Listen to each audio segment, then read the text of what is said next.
అన్నా నమస్తే అన్న. అవసరం. మీ పేరన్నా? శివ. జమ్మికుంటనా? జమగడన. జమగే. గతంలో ఇక్కడ హుజురాబాద్ ఎమ్మెల్యేగా ఈటెల రాజేందర్ గారు ఉన్నారు. ప్రస్తుతం మల్కాజ్గిరి ఎంపీగా ఉన్నారు.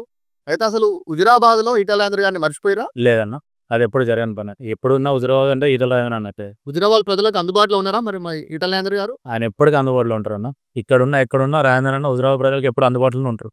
ఇటీవల బండి సంజయ్ హుజురాబాద్‌లో కొంతమంది ఈటెల రాజేందర్ అనుచరులు గాని, ఈటెల రాజేందర్ గాని తనకు ఓడగొట్టడానికి ప్రయత్నం చేశారని కొంత ఇండైరెక్ట్‌గా వ్యాఖ్యలు చేశారు.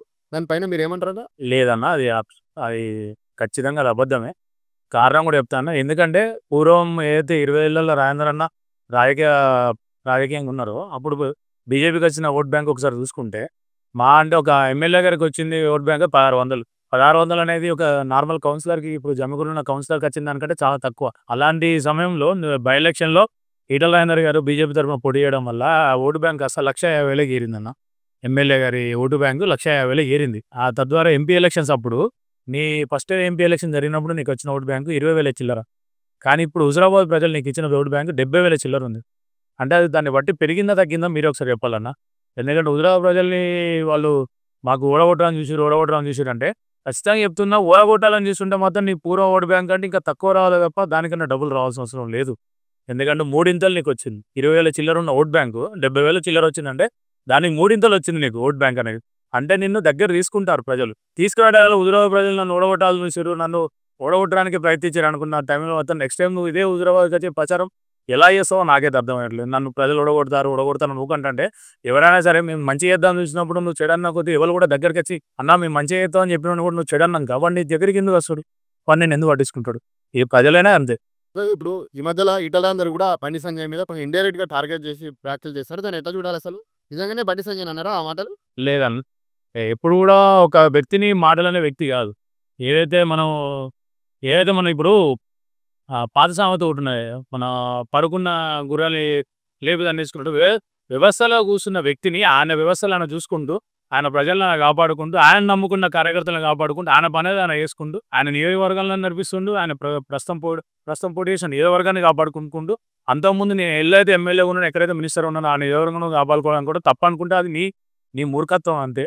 నువ్వు పెద్దోనివి, వ్యవస్థలో పెద్ద స్థాయిలో ఉన్నోనివి. నువ్వు ఒక సెంట్రల్ మినిస్టరు, ఎంపీవి, అంతకుముందు ఒక బీజేపీ నార్మల్ కార్యకర్తవి. నిన్ను ప్రజలు గుర్తించి, నీ కార్యకర్తలు గుర్తించి నీకు అందలం ఎక్కిచ్చిర్రు. ఆ అందలాన్ని నువ్వు దగ్గర తీసుకొని నువ్వు దాన్ని హుందాగా ప్రవర్తించాలి తప్ప, దాన్ని నువ్వు ఇట్లా చేత్తాను, అట్లా చేత్తాను అన్న వరకు ఈ చిన్న పిల్లలు కంప్లైంట్ చేసినట్టు ఉన్నది తప్ప, రాజేంద్ర అన్న ఏ రోజు కూడా ఒక మనిషిని డైరెక్ట్‌గా నీ అనాలి, చేయాలని చెప్పి ఎప్పుడు కూడా నెగ్లెక్ట్‌గా మాట్లాడడు. ఆయన ఒక మాట అన్నాడంటే దాని వెనక ఏదో ఒక అర్థం ఉంటేనే ఆయన మాట్లాడతాడు. ఆయన నోట్లోకెళ్ళి ఒకరిని దూషించడం అనేది అరుదుగా కనబడుతది. ఈటెల రాజేందర్ గారు కొంత బీజేపీలో అసంతృప్తిగా ఉన్నారు. ఆయన పార్టీ పెట్టబోతున్నారని చెప్పి కూడా చర్చ జరుగుతుంది రాష్ట్ర వ్యాప్తంగా. ఇది నిజమా? లేదన్న. అది చాలా తప్పు. ఎందుకంటే ఆయన ఏ పార్టీలో ఉన్నా కూడా పార్టీకి నమ్మకంగా పనిచేసే కార్యకర్త లాంటి వాడు. పదవులు ఉండొచ్చు, పోవచ్చు గానీ ఆయన ఎప్పుడు కూడా ఏదైనా ఒక పార్టీని నమ్ముకున్నామంటే పార్టీ అనేది కళ్ళతల్లి లెక్క, దాన్ని ఎప్పుడు మనం మోసం చేయొద్దని ఆలోచన ఉన్న వ్యక్తి కాబట్టిగా ఆయన ఎప్పుడు కూడా అలాంటి ఆలోచన చేయడు. కానీ ఏదైనా మన ఈ చెప్పుడు మాటలు విని చేయడం ఆయన బర్తరఫ్ చేసే ముచ్చట ఉన్నా కూడా తద్వారా ఆయనకు ఏదైనా పోస్ట్ పరంగా గానీ, దేని పరంగా గానీ ఏదైనా జరుగుతది తప్ప ఆయన ఎప్పుడు కూడా ఒక పార్టీలో ఉన్నప్పుడు ఇంకో పార్టీ పెట్టాలన్న ఆలోచన గానీ, సెపరేట్ వర్గాలు పెట్టాలన్న ఆలోచన గానీ, ఇంకోళ్ళు మన దగ్గర తెచ్చుకోవాలన్న ఆలోచన ఆయనకెప్పుడు ఉండదు. ఆయన ఉండబోదు కూడా. ఏదైతే మనం పార్టీలో ఉంటామో దాన్ని మన కన్నతల్లి లెక్క కాపాడుకోవాలి. తల్లిపాలు తాగి రొమ్ము గుద్దే పరిస్థితి మనకు రావద్దు. మనం అట్లాంటోళ్ళం కాదని నిరూపించడానికే ఆయన ప్రతిసారి ప్రయత్నిస్తుంటాడు. సెపరేట్ పార్టీ పెట్టే ఆలోచన నాకు ఇంతవరకు లేదు. ఒకవేళ నిజంగానే ఈటెల రాజేందర్ గారు కొత్త పార్టీ పెడితే హుజురాబాద్ ప్రజలు స్వాగతిస్తారా? 100% అన్న. రాజేందర్ అన్న ఇప్పుడు ఏ పార్టీలో ఉన్నారని వ్యక్తి కాదు. ఒక పార్టీ మనకు ఒకప్పుడు లేని లెగసీ ఒక వ్యక్తి ద్వారా వచ్చింది.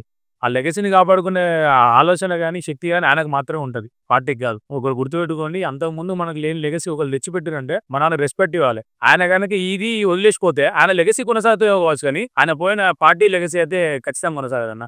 ఎందుకంటే మనం చూసుకోవచ్చు, మన ఏదన్నా ప్రస్తుతానికి ఒక సినిమా ఫీల్డ్ చూసుకున్నా కూడా ఒక హీరోని బట్టే ఆ సినిమాకున్న వాల్యూ పెరుగుతది తప్ప, ఆ సినిమా తీసిన డైరెక్టర్‌నో వచ్చేదాన్ని బట్టి చూడరు.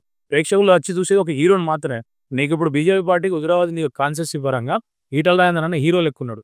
అలాంటి వ్యక్తిని నువ్వు వదిలేసుకుంటే మాత్రం ఖచ్చితంగా ఆయన ఇంకో పార్టీ పెడితే మాత్రం ఖచ్చితంగా ప్రేక్షకులైనా సరే, ప్రజలైనా సరే అలాంటి నాయకుడిని కోరుకుంటారు. అలాంటి హీరోనే కోరుకుంటారు. సో, ఆయన పార్టీ పెడితే మాత్రం హుజురాబాద్ ప్రజలు ఖచ్చితంగా స్వాగతిస్తారు. అంటే హుజురాబాద్ ప్రజలైతే స్వాగతిస్తారు. అలాంటప్పుడు గత అసెంబ్లీ ఎన్నికల్లో హుజురాబాద్‌లో ఈటెల రాజేందర్ గారిని ఎందుకు ఓడగొట్టిర్రు మరి? అది జరిగిందేంటంటన్నా మా సారన్న రాజేందర్ అన్న గజ్వేల్లో ఉన్న హుజరాబాద్లో 2 దిక్కుల పోటీ చేయడం వల్ల అదొక మైనస్ అయింది. దానికి తోడు మళ్ళీ ఇక్కడున్న ఎవరైతే ప్రాంతీయ పార్టీ నాయకులు ఉన్నారో, ఎవరైతే కౌశిక్ రెడ్డి గారు, ప్రణవ్ గారు వాళ్ళు ఏంటంటే గెలిచినా సరే ఆయన గజ్వేల్లో ఎక్కడ గెలిచినా సరే ఆయన గజ్వేల్కే పోతాడని ఒక రూమర్ క్రియేట్ చేసి అమాయకుల ప్రజల మెదల్లో అది నింపేసిరు. ఆయన ఇక్కడ ఉండడు, మిమ్మల్ని వదిలేసిపోతాడు, ఆయన ఎక్కడనే గజ్వేల్లో ఉంటాడు, అట్నుంచి అటు సాగర్పేట దగ్గర ఉంటుంది, ఆయన ఎక్కడికి వెళ్తాడు అని చెప్పి వీళ్ళ మధ్యలో ఒక రూమర్ క్రియేట్ చేసింది. దానికి తోడు ఇప్పుడు ప్రజెంట్ ఎమ్మెల్యే ఎవరైతే ఉన్నారో లాస్ట్ 1 వీక్ టైంలో నాకు ఓటేసి నన్ను జైత్రయాత్ర తీసుకుపోతారా లేకపోతే నా శివయాత్ర తీసుకుపోతారా అనేసరికి అదొక సెంటిమెంటల్గా నిజమే కావచ్చు. మరి రాయన గెలిస్తే గజ్వేల్ ఉంటాడు కావచ్చు, మా హుజరాబాద్ వదిలేస్తారు కావచ్చు, సరే ఈసారి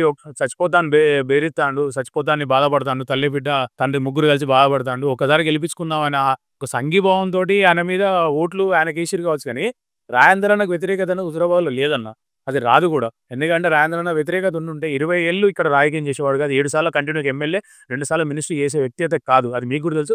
ఒక వ్యక్తి అతని లెగసీని కొనసాగించాలంటే ప్రజలలో ఆయన మన్నన పొంది ఉండాలి. అలాంటి మన్నన పొందున్న వ్యక్తిని ఎవరు కూడా దూరం చేయలేరు. ఆయన చేసిన ఒకే ఒక తప్పు ఏదైతుందో 2 దిక్కులు పోటీ చేయడం వల్ల.